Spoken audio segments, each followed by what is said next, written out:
E o maior escândalo do futebol brasileiro, a máfia do apito. André Rizek mostrou os detalhes dessa investigação que chocou o mundo do futebol, com a compra de jogos e manipulação de resultados. Ô Rizek, você acabou de falar da Good Game, e aí vamos então a matéria do Edilson Pereira de Carvalho, máfia do apito.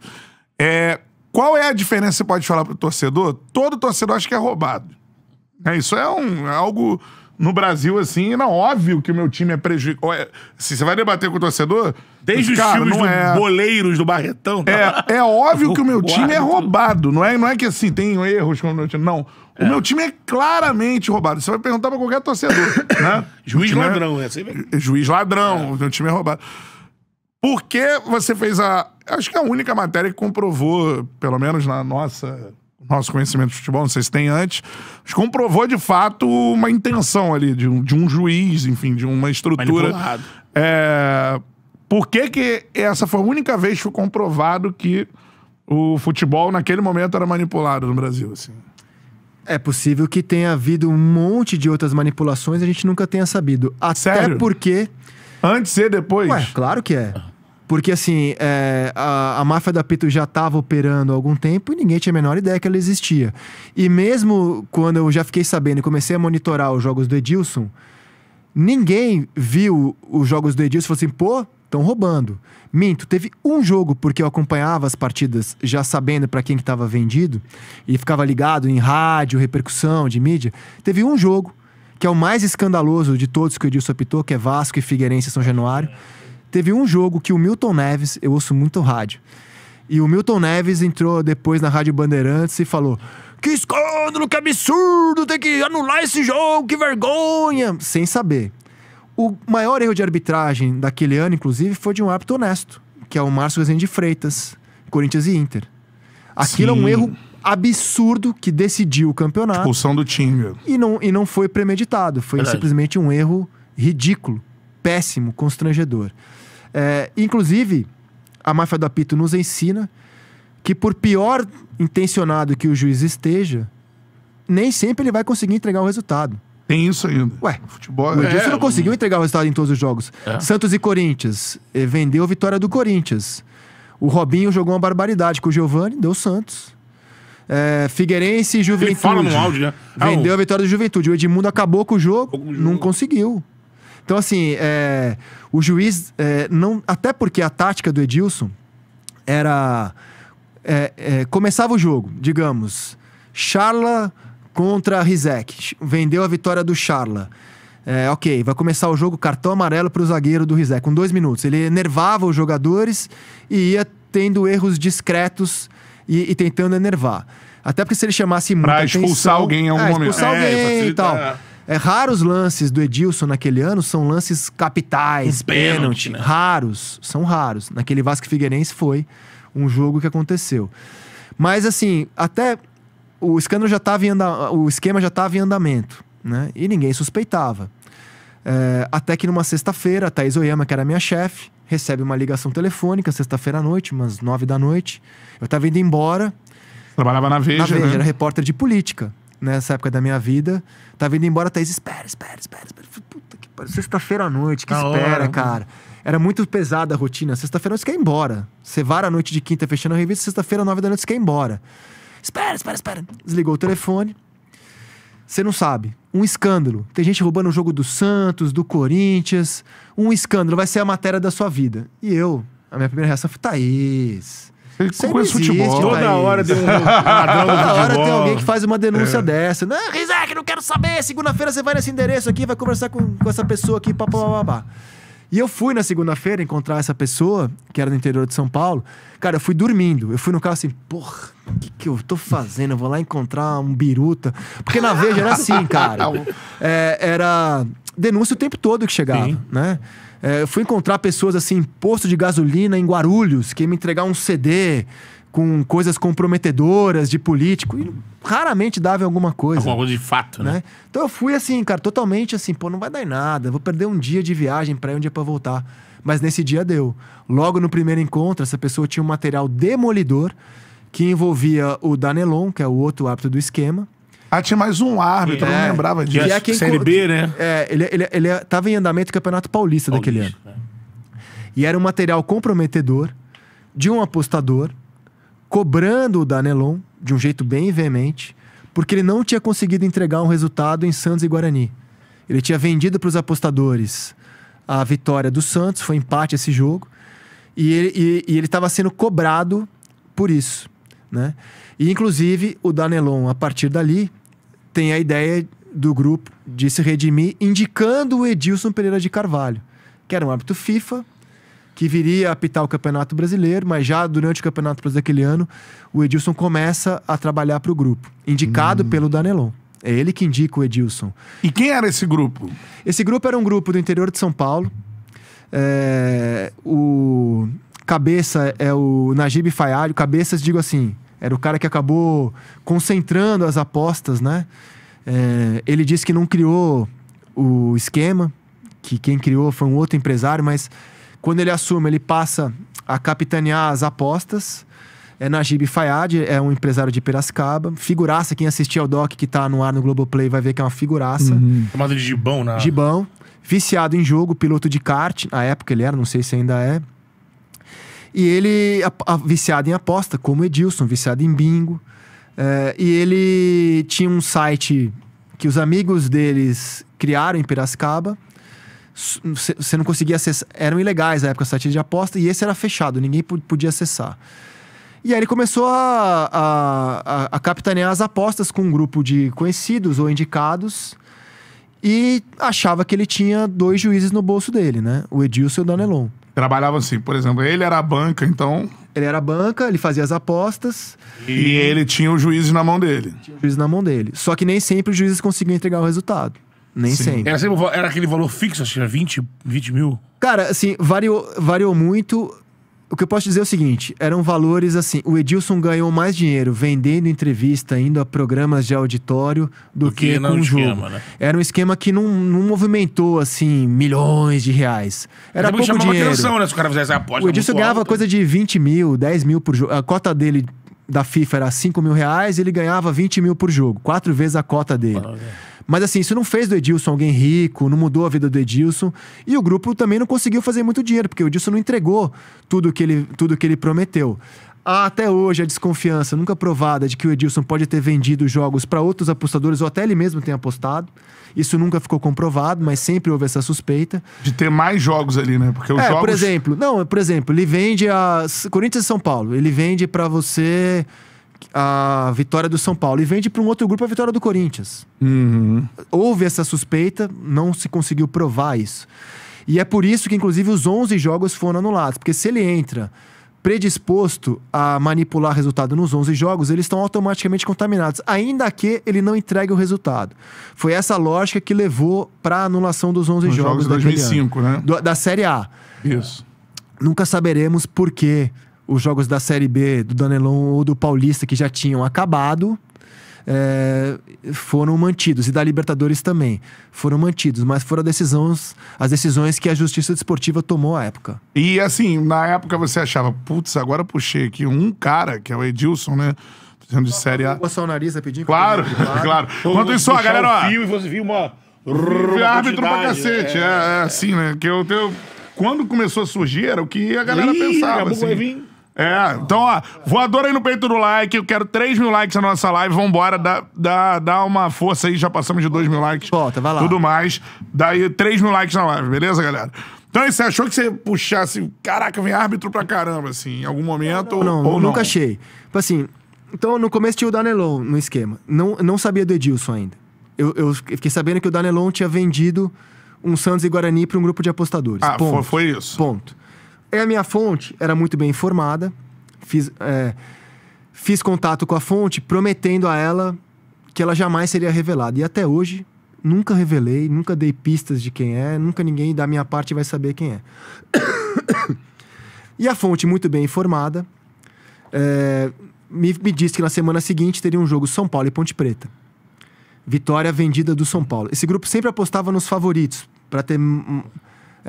para não perder diminuir a margem de desconfiança. E aí eu falei, Thaís, e como é que a gente faz? Campeonato Paulista ainda. Como é que a gente faz? Aí a Thaís teve uma ideia, Porque assim, no primeiro dia eu já tinha todas as informações para publicar. Só que no jornalismo não basta saber, tem que provar. O material que essa fonte tinha me dado, eu não podia tornar público, porque ia expô-la. E assim, confiança da fonte, esse material, ele serve para eu saber, e eu não vou utilizar como prova. Se eu publico, e o Danelon fala, tudo isso aí é mentira, prova aí, e eu não provo, Acabou. processo, eu que me fodo, né? Então a Thaís teve uma ideia, vamos num cartório, registrar a informação de que sabemos que o juiz vai roubar a favor do São Paulo contra a Ponte Preta. Caraca, olha essa... Aí eu falei, pô, ideia boa. Consultei o jurídico da Abril. Eu tenho trauma de processo. Já perdi processo cuja matéria era completamente verídica. Você não prova no tribunal e você perde. E tem que ser assim mesmo. Tem que provar. Não basta saber. Tem que provar. Não tem jornalismo é uma arte que não... Uma arte, né? Uma ciência que não, não tem achismo. Você não pode publicar e falar, não, confie em mim, que eu tô certo. Não, você tem que provar. Né? Aí... Essa é a diferença com o torcedor comum. Eu acho que... Tem que provar. Não, obviamente... Se a matéria vai a julgamento, você tem que provar. Isso. Aí consultei o jurídico em termos hipotéticos. Se eu sei de um fato que vai acontecer, se eu registro em cartório, aquilo me serve como prova? Jurídico, não. Por que não? Você pode registrar em 10 cartórios diferentes e aquilo não é prova. Isso nenhum juiz vai ser... Falei, porra, que merda. E aí o esquema continua em andamento. Eu falei, cara, estamos fodidos, porque os jogos estão sendo roubados, vai começar o Campeonato Brasileiro e a gente não conseguia avançar no recolhimento de provas. Cara, e começamos a pensar, como é que a gente faz? Será que a gente grava as pessoas? A gente vai no ponto de encontro deles, escondido? Começamos a pensar. E aí eu tive a ideia, Thaís, a gente precisa procurar o Ministério Público. Porque vai começar o Campeonato Brasileiro e ferrou, entendeu? A gente não vai conseguir provar e a gente precisa passar isso para as autoridades. E seguir a nossa apuração jornalística, mas a gente precisa passar para as autoridades. E na época estava em andamento a investigação do Ministério Público de São Paulo, do esquema do grupo MSI no Corinthians, lembra? Tinha Jorabichian e tal. E tinha 2 promotores, os quais eu não conhecia, mas via na mídia o tempo todo. Que era Zé Reinaldo Guimarães Carneiro e o Reinaldo Porto. E me pareciam pessoas muito sérias, interessadas, afim do futebol e de boa relação com a mídia. Procurei, eu e a Thaís procuramos os promotores. Levamos a eles tudo que a gente tinha e ali se inicia uma investigação do Ministério Público paralela à nossa apuração jornalística. Que em vários momentos elas se confundiram, né? Investigação e matéria, elas se confundiram. E eles fizeram um trabalho muito bom, conseguiram autorização da Justiça para quebrar o sigilo telefônico dos apostadores, que aí era meio caminho andado. Né? Só que o Ministério Público de São Paulo não tinha estrutura para iniciar imediatamente a escuta telefônica. Então, assim, tava tudo na mão, faltava a estrutura. E aí a Thaís fala, vamos procurar então a Polícia Federal. E a Thaís vai até Brasília, procura... A gente cobria a Polícia Federal, era a nossa área principal de atuação. Vai até Brasília, se reúne com o diretor da Polícia Federal, à época, o Dr. Paulo Lacerda, um grande delegado, se orgulhava de nunca ter dado um tiro na vida, andava de fusquinha a vida toda, um cara honesto, excelente. Ele transformou a Polícia Federal aqui no Brasil. E olha a coincidência da vida. O Dr. Paulo Lacerda tinha sido o delegado do inquérito da máfia da loteria, dos anos 80. Que era um esquema denunciado pela revista Placar, que denunciou mais de 100 pessoas, mas por falta de provas, ninguém pagou por aquilo. Ninguém. E ele tinha aquilo como uma... Engasgado. E ele fala pra gente, fala pra Thaís, e coloca na investigação o Dr. Protógenes Queiroz, que era uma estrela da Polícia Federal à época. Então, com a estrutura da Polícia Federal e tudo que o Ministério Público de São Paulo já tinha, a investigação, em agosto daquele ano, começou lá em março. Em agosto daquele ano, voa e logo nos primeiros dias de escuta telefônica feita pela Polícia Federal, eles já pegam o Edilson no vestiário de São Januário, no meio do jogo de Vasco e Figueirense, falando, pode vender suas casas, pode vender a casa, vender seu carro, botar o que for, que hoje eu garanto. Assim? Caraca, mano. E aí pronto. Só que a Polícia Federal queria continuar a investigação, chama investigação controlada, se não me engano, para saber se o esquema era maior do que aquele bando de ladrão de galinhas. E aí, em setembro eu recebo a informação de que a gente já estava sendo traído. O Dr. Protógenes tinha tido a ideia, nunca vou saber se é verdade, de passar a matéria para um veículo de televisão, descer em rede nacional num jogo do Edilson e prender o Edilson no intervalo de um jogo. Que isso? Aí eu falo, pô, traíram a gente. E a Veja, que tava segurando... Mas quem traíram, assim? O delegado. Ia passar Né? pra uma outra mídia. Exato. Pra fazer uma espetacularização da parada. Essa história tá muito bem contada no doc, que tá então. no Globoplay. Tá muito bem contada. Aí eu levo pra Veja essa informação e falo, cara, fomos traídos. E a Veja que não tava com pressa, porque tava no auge do escândalo do Mensalão. A Veja, inclusive, achava que nem era momento de fazer a matéria, porque no auge dos esquemas do Mensalão... De abafar. não ia ter muita repercussão. E eu, que já tinha trabalhado com futebol, falei, vocês estão enganados. É uma bomba. É uma bomba isso aqui. O Mensalão é que vai né? sumir do noticiário por um isso aí. tempo. E eu tava certo. Aí a Veja falou, o quê? Traíram a gente? A matéria sai sábado. Não sabe. Aí eu aviso o Ministério Público, doutor, vai sair... Não, vocês vão fuder a gente, doutor. Eu sei que não vou fuder ninguém. Dá tempo de você, tem experiência. Conseguir todos os mandados de prisão, a matéria vai sair sábado. E aí a matéria foi à banca e o resto é história. Cara, eu lembro que eu tava no... Não era nem estágio, né? Porque eu não recebia nada. Colaborando na Rádio Carioca. Sabadão. Que é a forma que a galera no Rio inicia, né? Não só no Aprende, Rio, né? mas no Rio também. Cheguei lá na radinha, lá no centro da Aquela cidade. rádio, a gente costuma falar, rádio perereca, com todo respeito aí. Lá no Largo da Carioca, cheguei lá, sabadão, ia passar o dia lá, trabalhando sem receber um centavo. Aí liguei minha maquininha e meu trabalho era o quê? Primeira parte da jornada, lapadas, né? Não tinha fora do Rio, né? O Rio tinha os repórteres. Cara, eu abro a máquina, no computadorzinho ali, aquele antigo, exatamente. Intel. Tubão. Ligou, aí botei logo no Lancinete, pum. Capa do Lancinete. Máfia do Apito, bomba. Tinha acabado de... Veja, publica o maior escândalo da arbitragem. Na sexta-noite, trechos da matéria já foram ao ar. E, cara, o ponto alto, assim, dessa investigação é que tinha o trabalho da polícia, do Ministério e o nosso, né? Aí a Thaís fala, você precisa se aproximar do Edilson e dá o seu jeito aí, se vira. E você precisa ir lá na casa dele, saber se ele oculta patrimônio, saber como é que é a personalidade dele, como ele vive. Entrevistar o cara. Entrevistar o cara sem ele saber do que a gente tá fazendo. Como é que eu vou fazer isso, cara? Meu Deus. Aí eu tive uma ideia, vou mentir, vou procurar o Sindicato dos Árbitros, que tinha assessoria do jornalista Márcio Trevisan, grande jornalista. Márcio, Rizek, tô na Veja. Tô fazendo uma matéria aqui pra Veja, Vida de Árbitro. Eu quero acompanhar um dia na vida do Edilson, da Ana Paula Oliveira, bandeirinha, do Salve Espínola e do Danelon. Quero começar com o Edilson, depois a Ana Paula, pra não dar bandeira. E aí ele marcou a entrevista, e o Edilson, estrela, né, falou, pô, vida de árbitro, vou sair na Veja. Sou o cara. O fotógrafo que foi comigo não sabia da matéria, achava que era vida de árbitro. Vida de árbitro. Aí vou pra Jacareí, onde morava o Edilson. O Juca Kfouri já tinha denunciado que o Edilson tinha falsificado um diploma de 2º grau para poder ser árbitro. E quando eu puxei a ficha do Edilson na Federação Paulista, veio que a profissão, que é obrigado a ter profissão para arbitrar no Brasil, era técnico de telefonia. Então começa meio que o papo assim, Edilson, tô aqui com o fotógrafo e tal, a gente quer fazer uma foto sua assim, subindo num poste, descascando fio. Ih, querido, isso aí, nunca descasquei um fio na vida. Eu compro umas notas fiscais frias de um esquema que eu tenho aqui na prefeitura. Cara, o cara era o... E aí apresento lá, mas nunca descasquei um fio. Eu tenho um barzinho aqui com uma máquina de videopoker, bichinho de pelúcia. Vamos fazer foto? Vamos. Então vamos lá na máquina, ele com Hello Kitty, as pelucinhas, fazendo foto. Cara, pra um repórter da Veja, ele já contou isso logo de cara.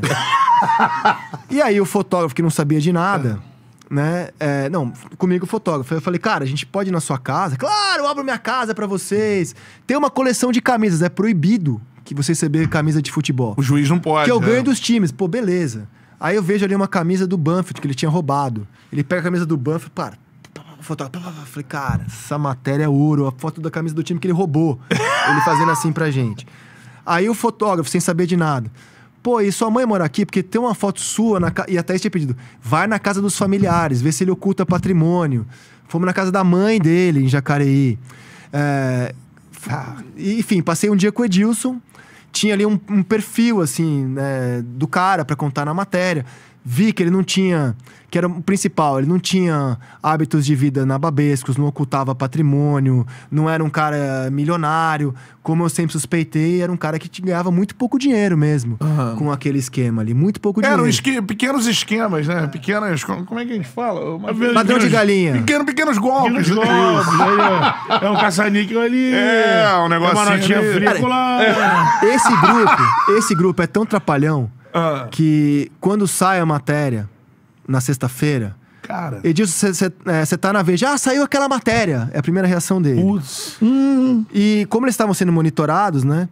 O Gibão pega um carro e sai de Jacareí e vai pra São Paulo, tentar se esconder na boate do irmão dele em São Paulo. Como ele estava sendo monitorado, a polícia vai acompanhando ele. Não, onde é? Qual o endereço? Ah, tá, é rua tal. E os caras rindo. Pô, olha o cara que a gente vai prender. Nem se esconder direito, ele sabe. Polícia Federal, assim, né? Tipo... Então, é um grupo muito trapalhão. E o assustador é isso. É como um grupo muito trapalhão consegue cooptar árbitros e ferrar com a vida de um campeonato brasileiro, como aconteceu naquele ano de 2005. Hoje... Esse jogo do Vasco, só uma... O que aconteceu no jogo? O Vasco Figueirense falou que foi o jogo mais... Cara, eu não lembro dos detalhes. 20 anos. Mas foi uma operação absurda. Mas você lembra quem ganhou? O Vasco. O Vasco ganhou o jogo. Era o que tinha que acontecer, né? É uma operação... Esse jogo o Edilson opera bonito. Eu não lembro o placar. Se eu não me engano é 4x1. Ele falou, deixa comigo que hoje eu escrevi, tem registrado, mas eu não lembro, cara. 20 anos, né? 20 anos. Já tá vendo? Fecha, pega a ficha aí. Vasco e Figueirense, 2005, em São Januário. 2x1? 2x1. Um pênalti escandaloso. Eu não lembro os detalhes desse jogo. Provavelmente um pênalti no Wagner Diniz, talvez. Não, 1x0 foi Botafogo e Vasco. Um pênalti também não existiu que ele marcou. Eu não lembro o placar, eu não lembro de detalhes dos jogos, eu não lembro. Agora, assim, o que a máfia do apito conta? Máfia da loteria nos 80. Dá pra você fazer uma linha do tempo de manipulação esportiva. Então, máfia da loteria nos 80. Pra manipular resultado, você tinha que cooptar centenas de pessoas. Então, a galera que sorteava jogos da loteca, comissões técnicas e jogadores dos dois times, centenas de pessoas cooptadas naquela denúncia que acabaram não conseguindo comprovar dos anos 80. Máfia do apito. Coopta um juiz por jogo. Como é que é hoje? Sofisticou. Como hoje você pode apostar em cartão, em número de escanteios, você vai lá e alicia um atleta. Se tiver um jogador. Leva um cartão. Não tem erro. Então, assim, o esquema ficou sofisticado. E ele demonstra com isso, gostemos ou não de sites de aposta, já que eles existem e não vão sair de cena, que eles precisam estar na legalidade. Porque só na legalidade, além de pagar imposto e de poder assegurar que só maior de idade vai jogar e tal, quando eles notam um volume incomum de apostas, eles avisam as autoridades. Naquela época, tinham dois sites. Aquele mais fechado, do Gibão, e um outro que anunciava no lance, chamava iBet, mesmo sendo ilegal.